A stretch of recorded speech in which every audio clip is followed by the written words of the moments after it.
रक्षा के लिए। अमेरिका के दिए हुए टैंक से वीर अब्दुल हमीद को उड़ाया गया था। आज भी नरेंद्र मोदी अमेरिका जी की गोद में बैठे हुए हैं। टैरिफ बोर्ड का जवाब दीजिए ना।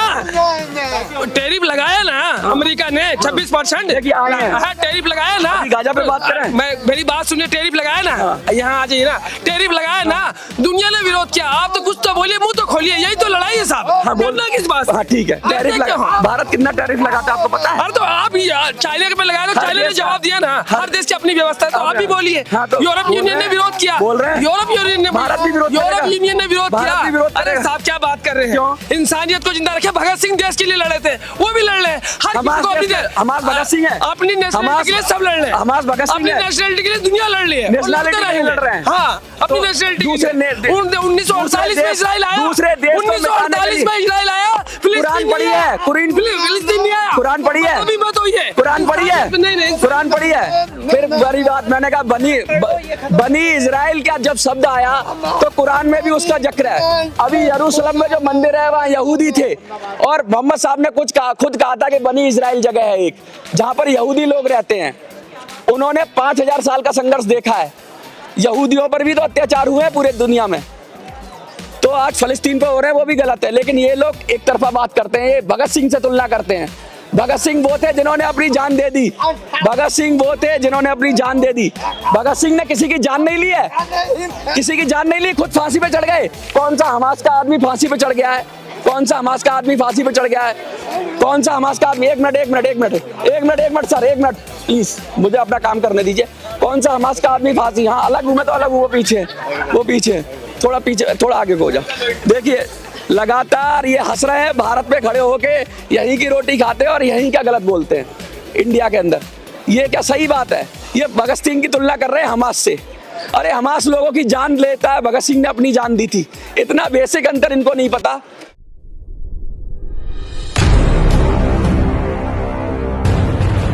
मेरे पीछे आप देख रहे हैं बहुत सारे स्टूडेंट हैं और पीछे नारा हो रहा है लॉन्ग लिव पैलेस्टाइन। पैलेस्टाइन के समर्थन में खड़े हुए हैं। बहुत सारी चीज़ें इन्होंने लिखी हुई हैं। मेरे क्यों ये खड़े हुए हैं? अभी यहाँ पर पीछे इजराइल का झंडा भी जलाया गया है। क्या कारण रहा कि ये जो युवा हैं ये खड़े हो रहे हैं और लगातार ये कह रहे हैं कि लॉन्ग लिव पैलेस्टाइन और इजराइल के खिलाफ बात कर रहे हैं? हम इन्हीं से पूछेंगे। पूछने के साथ साथ हम ये भी जानने की कोशिश करेंगे कि इनको जो ये चीज़ें हो रही हैं पूरी दुनिया में हो रही हैं, जिस तरीके से घटनाएं हो रही हैं जिसमें बहुत सारे लोग मारे जा रहे हैं, उसका देखने का नज़रिया क्या है? क्या एक तरफा दृष्टिकोण होना चाहिए या न्यूट्रल दृष्टिकोण होना चाहिए? बहुत सारी हम बात करेंगे, लेकिन सबसे पहले परिचय। आपका नाम क्या है? मेरा नाम केशव है। केशव, ये जो आज ये बच्चे खड़े हुए हैं, ज़्यादा उम्र के तो नहीं है, तो ये जंतर मंतर पे आ गए और लॉन्ग लिव पैलेस्टाइन कर रहे हैं। पैलेस्टाइन से ऐसा क्या है जो इनको कनेक्ट कर रहा है जो इजराइल से नहीं कनेक्ट कर रहा? अरे सवाल ही आप बहुत ऐसे फ्रेम करके पूछ रहे हैं जो नहीं, सुन लीजिए पूरी बात सुनिए। 23 वर्ष के भगत सिंह थे। हाँ। उनकी भी उम्र ज्यादा नहीं थी और औपनिवेशिक गुलामी के खिलाफ लड़ते हुए शहीद हो गए। सवाल इजराइल या फिलिस्तीन से ज्यादा जरूरी क्या है कि औपनिवेशिक गुलामी किसी भी देश की होगी, उस औपनिवेशिक गुलामी के खिलाफ केवल वो देश ही नहीं, पूरी दुनिया की जनता, पूरी दुनिया के जो इंसाफ पसंद लोग हैं वो बोलेंगे। इजराइल क्या है? इजराइल एक सेटलर कॉलोनी है जो जिसका अस्तित्व 1948 से पहले कभी था ही नहीं। उसको सुन लीजिए, पूरी बात सुन लीजिए। 1948 के में सेटलर कॉलोनी बनाई गई जो कि ब्रिटिश साम्राज्यवादी और जो शुरुआत में ब्रिटिश साम्राज्यवादी और बाद में अमेरिकी साम्राज्यवादी के दम से पहले यहूदी नहीं रहते थे। उससे ये पहले यहूदी, आप इतिहास में जाइए, यहूदी उससे बहुत बैक ऑफ द हिस्ट्री में आप जाएंगे तो हम लोग अफ्रीका में रहते थे पहले। मैं एक बात पूछना चाहता हूँ। अफ्रीका में रहते थे हम लोग। आप अफ्रीका में जाके बताइए कि हमारा वो आपने बात कही ना, आपने बात कही, आप सुनेंगे ना? आप सुनवाएंगे, कहेंगे तो अच्छा रहेगा, लोगों को भी समझ में आएगा। कुरान पढ़ी है आपने? नहीं पढ़ी है। नहीं पढ़ी है। एक शब्द पढ़ा है आपने बनी इजराइल? नहीं पढ़ा है। नहीं पढ़ा है। तो फिर कैसे पता लगेगा आप 1948 के बाद ही इजराइल शब्द इस्तेमाल हुआ है? आप मुझे बताइए। नहीं, आप मेरे को एक बात मोहम्मद साहब सुन लीजिए। अफ्रीका में आपको पता है मानवता की शुरुआत अफ्रीका के जंगल से हुआ था। तो आप तो ये कह रहे हैं कि नहीं, आप अभी जाएंगे अफ्रीका और बोलेंगे कि हमारा शुरुआती, आपको अगर आपको बात करनी है तो कर लीजिए। आपने इंटरव्यू लेना है, आपको इंटरव्यू लेना है, आपको परेशान करने आए हैं आप यहाँ पे, तो आप गोदी मीडिया जैसे बन सकते हैं। गोदी मीडिया जो हर नहीं, मैं आपकी बात नहीं कर रहा, मैं गोदी मीडिया जो कर रही है मैं उसकी बता रहा हूँ। आज फिलिस्तीन में 23 सुन लीजिए 7 अक्टूबर से लेके अभी तक फिलिस्तीन में 7 अक्टूबर से लेके अभी तक फिलिस्तीन में 47,000 से ज्यादा लोग मर चुके हैं। आपको अगर गोदी मीडिया का प्रचार करना है तो आप कर सकते हैं, आपको सही में रिपोर्टिंग करनी है तो भी कर सकते हैं। हम ये कह रहे हैं में रिपोर्टिंग करनी नहीं है इनको, तो बस पूरे बात खत्म है। क्लियर मामला, इधर आ जाइए। आपका मामला देखिए क्लियर है। आप मोदी जी और अमित शाह जी की चाटुकारिता में आप अपनी पत्रकारिता नहीं है, आपको कैसे पता? आपको हम तब शुरू से देख रहे हैं ना, आपके शुरू से क्या देख रहे हैं? आप जो इधर उधर घूम के इधर उधर कर रहे हैं वो एक आप अपनी बात रखिए ना। अगर मीडिया की रिपोर्टिंग करनी है तो यहाँ आना आपका मेरी बात सुनिए, आप अपनी बात रखिए। मीडिया को बाइट ही नहीं देते हैं। आप किसकी गोद में हो? आप किसकी गोद में बैठे हो? ये गोदी मीडिया कह दिया। मुझे समझ में नहीं आता है कि इन लोगों को हो क्या गया है, कौन सी चक्की का ये लोग आटा खाते हैं। मैं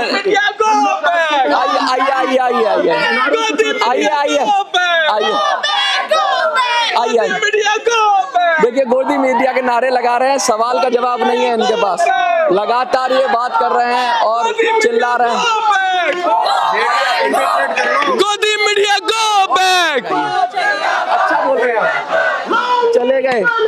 गोदी मीडिया गो बैक, गोदी मीडिया गो बैक के नारे लगा रहे हैं। लेकिन मैंने एक सवाल पूछा कि आप इजराइल को कह रहे हैं कि 1948 के बाद इजराइल का गठन हुआ, जिनका ये कह रहे हैं, तो 1948 से पहले इजराइल नहीं था, तो फिर बनी इजराइल शब्द कहाँ से आया? फिर वो यरूशलेम के अंदर वो जो यहूदियों की जो पूजने की जगह है, जो उनका मंदिर है, वो कहाँ से आया? अगर फिलिस्तीन था, पैलेस्टाइन था, और अगर वहाँ इजराइल की कोई कॉन्सेप्ट नहीं थी तो उनका मंदिर कैसे आया? पहला सवाल ये था। अब तो ये लोग चले ही गए, बात करने की बात करते हैं लेकिन गोदी मीडिया कहने लगे, और मैंने कुछ कहा भी नहीं। दूसरा कह रहे हैं ये बात कि यहूदियों और मुसलमानों के बीच धार्मिक विवाद नहीं है। मैं इनसे पूछना चाहता हूँ कि यहूदियों का और मुसलमानों का धार्मिक विवाद नहीं है तो यरूशलेम में लड़ाई क्यों हो रही है? यरूशलेम के अंदर लड़ाई क्यों हो रही है? अगर धार्मिक विवाद नहीं है, धर्म ही तो वजह है जिसके बीच, तो किसको झूठ बोला जा रहा है? वो जो लड़ाई है वो धर्म की ही लड़ाई है, और कौन गलत है कौन सही है इसकी बात नहीं है। तो पहला तो इनका कॉन्सेप्ट ही गलत है कि ये उसको नया एजेंडा बना रहे हैं, नया मोड़ देने की कोशिश कर रहे हैं। अब इनके देखिए, मैं इनके पैम्पलेट से ही पढ़ने की कोशिश कर रहा हूँ, लेकिन क्या इजराइल अपनी आत्मरक्षा कर रहा है? इजराइल अपनी आत्मरक्षा कर रहा है, इन्होंने ये कहा है, तो मैं ये पढ़ के बताता हूँ कि इन्होंने कहा है 1948 में इजराइल बहुत छोटा सा था, सेटलर के बहुत छोटा था, लेकिन अब ये कह रहे हैं कि इजराइल बड़ा हो गया। तो इन्होंने कहा है कि भाई जब इतना बड़ा हो गया इजराइल, तो फिर ये इजराइल बड़ा कैसे हो गया?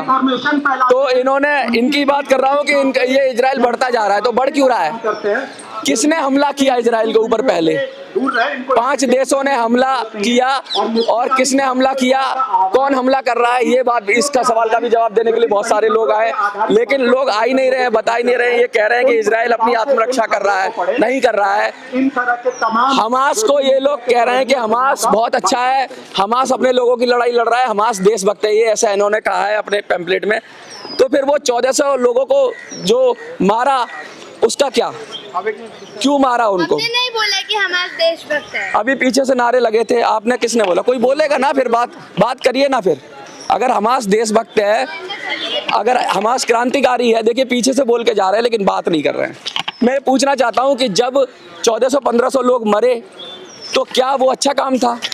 जो लड़कियों को घुमाया गया, उनकी डेड बॉडी को घुमाया गया गाजा की सड़कों पे, क्या वो अच्छा था? कोई भी नफरत, कोई भी कहीं भी मरे, चाहे वो इजराइल में मरे या गाजा में मरे, बात न्यूट्रल होनी चाहिए। अभी जो गाजा में लोग मर रहे हैं बड़ा दर्दनाक है। गजा या गाजा जो भी कहें आप, देखिए कुछ कह रहे हैं गजा और गाजा, गजा और गाजा, कुछ लोग गाजा कहते हैं, कुछ लोग गजा कहते हैं। आइए बात करिए। मैं ये भी पूछना चाह रहा हूँ कि देखिए, अमेरिका के अंदर से जो स्टूडेंट गजा या गाजा कर रहे थे, उनको डिपोर्ट करने की बात चल रही है। भारत के अंदर आज़ादी है, कुछ भी करिए। अमेरिका तो बहुत आज़ाद देश है, वहाँ भी जब इस तरह की व्यवस्थाएं फैलाने की कोशिश की गई तो वहाँ से भी लोगों को डिपोर्ट कर दिया गया, कुछ तो भारत भेजे गए हैं। मुझे नहीं पता इनमें से कौन है वो लोग जो अमेरिका से वापस भेज दिए गए भारत को, लेकिन ये बात तो करें तो बैलेंस बात तो करें, और बात भी नहीं कर रहे हैं। और फिर इन्होंने कहा कि भाई 10 लाख फ़लस्तीन बेदखल होकर पश्चिमी एशिया के अन्य देशों में शरणार्थी बनने को मजबूर हैं। फ़लस्तीन के लोगों को तो जाने ही नहीं दिया जा रहा। उधर हम बात करें तो जॉर्डन में अगर चले जाते तो जॉर्डन मारता है, इजिप्ट में चले जाते तो मिस्र मारता है, कहीं फ़लस्तीन के लोग जाए तो जाए कहाँ। और ये लोग यहाँ पे झंडा उठा के चिल्लाते हैं, उनको पिटवा देते हैं बेचारे। वो ये कह रहे हैं उनको गर्म हो जाओ, यहाँ से गर्मी भरते हैं पूरी दुनिया से, वो जाके खड़े हो जाते हैं, वो इजराइल को मारने की कोशिश करते हैं और उन पर डबल अटैक आता है। मीडिया को देख लो साहब, ये देखिए यहाँ पे जाके ये सेफ जोन में खड़े होके कह रहे हैं अगर इनको गाजा भेज दिया जाए तो इनकी जबान बंद हो जाएगी। वहाँ लोग मर रहे हैं, ये लोगों को भड़का रहे हैं, वहाँ लोग मर रहे हैं, ये लोगों को भड़का रहे हैं यहाँ से। और गाजा के अंदर भी प्रोटेस्ट हो रहा है अब हमास के खिलाफ। ऐसी खबरें आ रही हैं कि गाजा के अंदर हमास के खिलाफ प्रोटेस्ट हो रहा है कि भैया ये लड़ाई झगड़ा बंद करो, शांति से रहो, और जो लोग कमजोर हैं वो पिटेगा। लड़ाई होती है तो पहलवान जो ताकतवर होता है वो जीतता है। इजराइल ताकतवर है इसलिए जीत रहा है, अगर हमास ताकतवर होता तो हमास जीत जाता। अब इस तरीके से बिहेव करो तो प्रयोजित हो सकते हो ना। अब मैं कह रहा हूँ आप बात करिए भाई साहब, देखिए आप इतने अच्छे हैं, मैं कह रहा हूँ पूरा बोलिए, आप पूरी बात करिए, लेकिन आप बात ही नहीं कर रहे, मुझे भी आपका पक्ष बोलना पड़ रहा है। और देखिए मेरे पीछे खड़े हो गए लेकिन बोलेंगे नहीं। मैंने कहा देखिए ये पॉइंट है, एक पॉइंट पे बात कर लेते हैं। सबसे पहला पॉइंट है क्या यहूदी और मुसलमानों के बीच धार्मिक विवाद है? तो मैं कहूँगा यरूशलेम में जो लड़ाई हो रही है, अल-अक्सा मस्जिद और जो यहूदियों का जो टेम्पल है, तो क्या वो धार्मिक विवाद नहीं है? उसी पे लड़ाई है सारी। तो ये कह रहे हैं धार्मिक विवाद नहीं है, देश का विवाद है। देश का विवाद नहीं है, धर्म की लड़ाई है। और फिर ये कह रहे हैं क्या इजराइल अपनी आत्मरक्षा कर रहा है? तो 2 नेशन थ्योरी की बात हो रही थी। अभी पीछे से नारे लगे कि सिर्फ फ़लस्तीन है, इजराइल नहीं है, इजराइल जीरो है, उसका कोई क्षेत्रफल नहीं है, इजराइल एग्जिस्ट ही नहीं करता। तो क्या वो करोड़ों लोगों को समंदर में डुबो दें? उन करोड़ों लोगों को जो यहूदी हैं उनको समंदर में डुबो दें? इजराइल एग्जिस्ट नहीं करता। इजराइल भी रियलिटी है और फ़लस्तीन भी रियलिटी है, दोनों देश हैं, दोनों देशों को साथ रहना पड़ेगा। 2 नेशन थ्योरी जब आई तो इसीलिए आई थी। जैसे यहाँ पाकिस्तान और हिंदुस्तान बना तो किस लिए बना? लोगों को बैलेंस करने के लिए। अब इजराइल और फ़लस्तीन बने तो बार बार फ़लस्तीन के लोगों को भड़का कर इजराइल पर अटैक होता है और इजराइल फिर और ज़मीन कब्जा कर लेता है। तो तुम अटैक करते क्यों भाई? तुम इजराइल के ऊपर अटैक करते क्यों जो तुमको पलट के मारे वो? और फिर जंतर मंतर पर खड़े होकर यहाँ किसी देश का झंडा जलाते हैं। ये इजराइल, जब भारत का युद्ध किसी से हुआ तो इजराइल ने ही हमें हथियार दिए थे।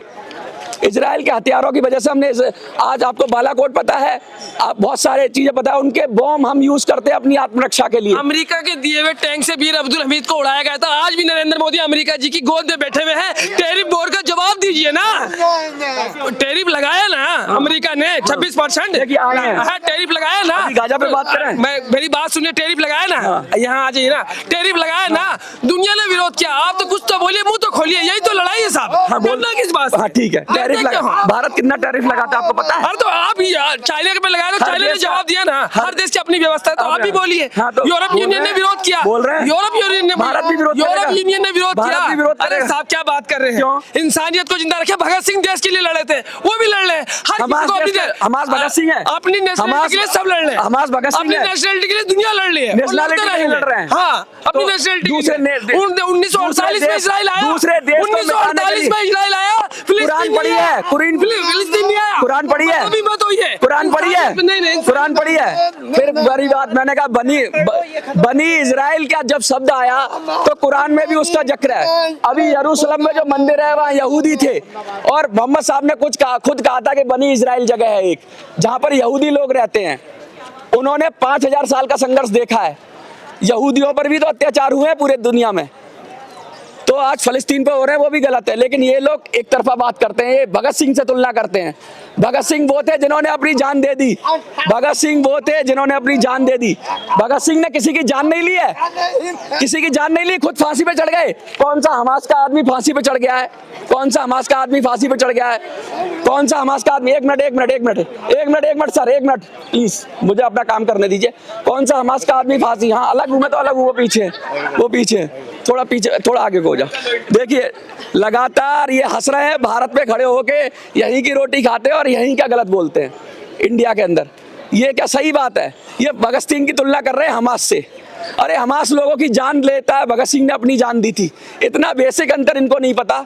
1400 लोगों को निकाल के मार दिया हमास ने, 1400 लोगों को। उनकी बॉडी को, डेड बॉडी को घुमाया गाड़ी में, इन्होंने वो दृश्य नहीं देखे, इनका कलेजा नहीं कांपा। हमारा कलेजा तो तब भी कांपता है जब इजराइल के लोग मरते हैं, हमारा कलेजा तब भी कांपता है जब गाजा में लोग मरते हैं। लेकिन इनका एक तरफा कलेजा कैसे कांपता है? इनको सिर्फ गाजा क्यों दिखता है? इनको सिर्फ गाजा क्यों दिखता है? इनको क्या मिला है? इनको किसने पैसा दिया है जो ये जंतर मंतर पे आ गए? इनका गाजा से क्या रिश्ता है? तेरा मेरा क्या रिश्ता? ये बताएं जरा, गाजा से क्या मिला है इनको? ऐसा क्या मिला है कि ये लोग गाजा की बात कर रहे हैं? गाजा के अंदर जो हो रहा है वो गलत है, इंटरनेशनल मैटर है, हमारे देश के संबंध है, हमें अपनी देश की सरकार के साथ होना चाहिए। ये लोग यहाँ इजराइल का झंडा जला रहे हैं जंतर मंतर पे, क्या संदेश जाएगा इससे? बहुत बड़ी बात है। आपको क्या लगता है? देखिए बात तो नहीं करते हैं, पीछे से चिल्लाते हैं। आपको क्या लगता है? कमेंट में लिखिए।